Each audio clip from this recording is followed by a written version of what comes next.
Aline.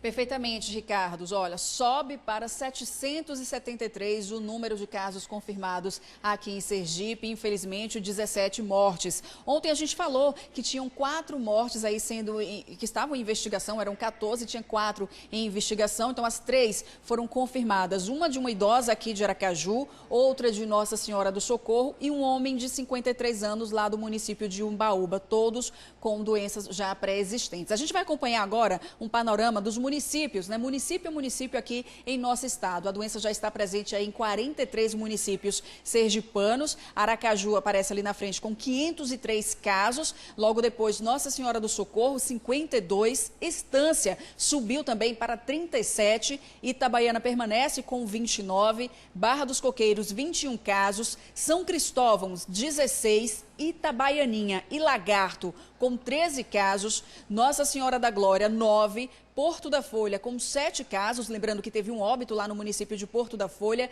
Simão Dias, 8 casos, Santo Amaro das Brotas, 6, Itaporanga da Ajuda, 5 casos confirmados, Laranjeiras, 4 casos, Maruim, 5, Boquim, Cedro de São João, Indiaroba, 3 casos cada um, Umbaúba, Propriá, Pacatuba, Carira, Areia Branca, Rosário do Catete, Tomar do Jeru, Divina Pastora e Frei Paulo com 2 casos.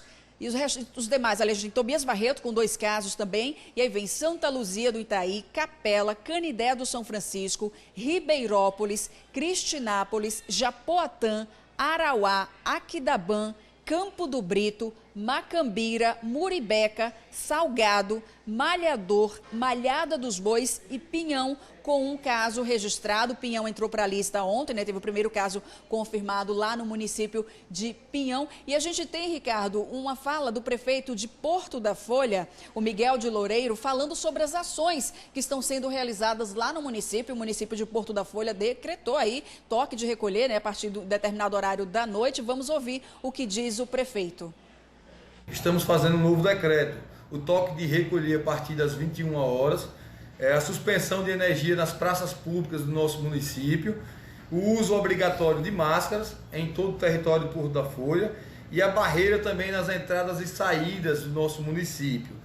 Montamos também uma equipe médica específica para o coronavírus e também do lado, a parte externa da UPA do nosso município, vai estar um container com essa equipe, esperando os casos que estejam com sintomas do coronavírus, para que a gente possamos tomar as medidas emergenciais nesses casos.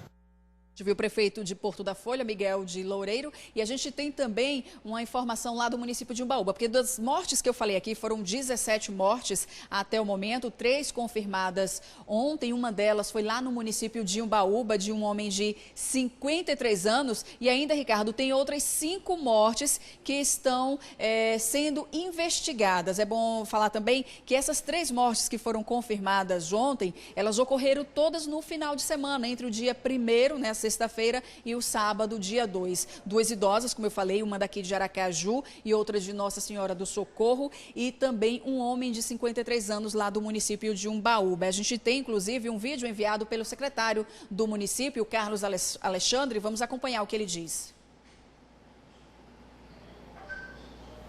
Ontem, no dia 4/5, tivemos o 7º caso confirmado em nosso município, sendo um que foi a óbito. Um senhor de 53 anos, ele era hipertenso, diabético e, ao mesmo tempo, quero ser solidário aos familiares e quero pedir nesse momento a toda a sociedade umbaúbense que adote o requisito que fique em casa. Se caso sair de casa, faça o uso da máscara. E lá na rua, vocês mantenham o distanciamento. Lembre que essa batalha depende de cada um de nós. Se todos nós fizermos a nossa parte, a gente vai ser vitorioso o mais rápido possível.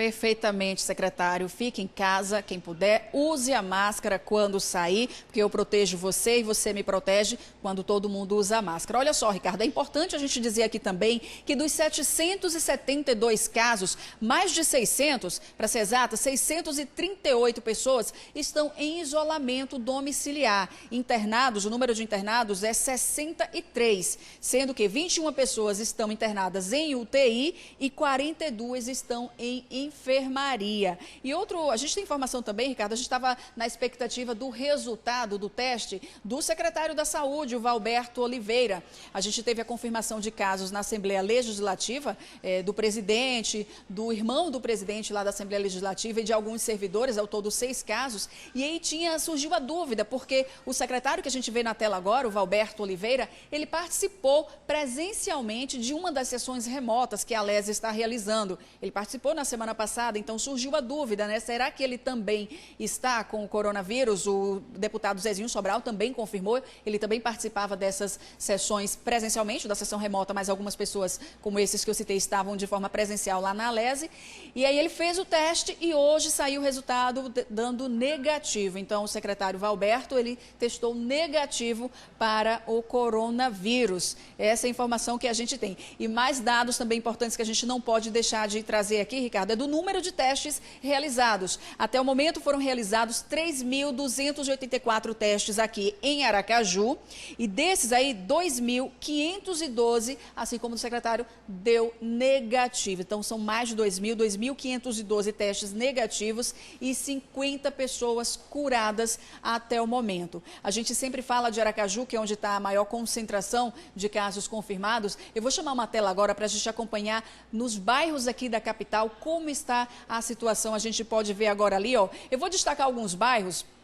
Tá pequenininho, mas me acompanha aí, dá para você perceber os bairros que têm maior incidência. Olha só, o bairro Farolândia com 37 casos, seguido do bairro Jabutiana com 32, a zona de expansão 31 casos, no bairro Jardins, 25 casos, no bairro Santa Maria, 20 casos confirmados e na Atalaia, no bairro Atalaia, 20 casos. Então a gente tem um panorama aí dos bairros, né? Total ali são 21 informados, né? E a doença está presente em quase todos os bairros aqui da capital sergipana, como a gente pode observar nesta tela. Ricardo. Ok, Aline Aragão. Muita informação. Vamos conversar um pouquinho rapidamente sobre esses assuntos todos. O secretário que deu teste negativo, mas ele deve ficar no cargo somente até hoje, né? Porque ele deve entregar o cargo, o governador, ele já entregou, na verdade, o cargo, o governador deve escolher entre 3 nomes e essa informação deve sair de hoje para amanhã. Então, o secretário, como já foi informado, é pré-candidato no interior do estado, deixa o cargo de secretário de Estado da Saúde hoje, a não ser que mude de hoje para amanhã. Isso, estava essa expectativa toda aí que o governador anunciasse hoje quem seria o novo secretário, né? Ele citou 3 nomes aí de fortes candidatos, mas parece que não vai ser mais hoje. A gente continua nessa expectativa aí durante essa semana de quem vai ser o secretário da Saúde, que vai assumir aí essa pasta num momento tão importante, né, aqui em nosso estado, em todo o país, em todo o mundo. Ricardo. Ok. E a outra informação de Porto da Folha, lá o toque de recolher da prefeitura, do decreto da prefeitura, está causando um pouquinho de polêmica lá, mas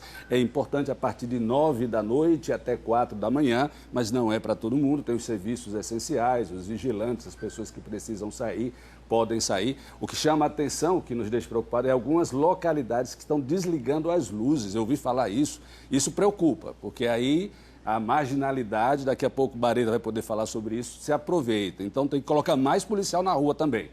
Obrigado, Aline, por sua participação e todas as informações direto da redação. 7, vamos voltar com a Aline Aragão. Vem para cá, ela tem outras informações sobre esse assunto que todo mundo quer saber, que é o coronavírus. Vamos falar sobre o que agora, Aline?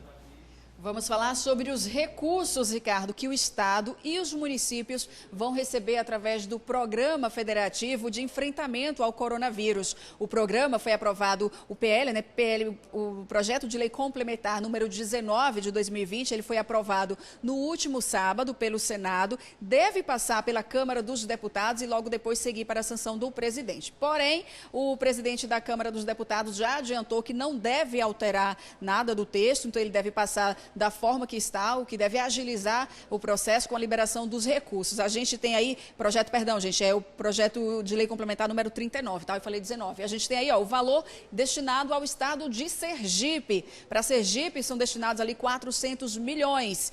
Para a aplicação na saúde pública, que foi dividido da seguinte forma, esses 400 milhões. Aplicação na saúde pública, 86 milhões e livre aplicação do Estado, 314 milhões. A gente vai trazer, Ricardo, nos próximos dias, os municípios, quanto cada município vai receber, para que você que está nos assistindo aí na sua cidade, você conheça o valor e você possa cobrar, fiscalizar e cobrar do seu prefeito de que forma ele está usando esse recurso. A gente tem uma divisão por município. A gente selecionou alguns municípios, grandes municípios aqui do estado, que vão receber os maiores valores, né, os maiores montantes. Aracaju aparece ali com mais de 70 milhões, seguido de Nossa Senhora do Socorro, que deve receber mais de 19 milhões.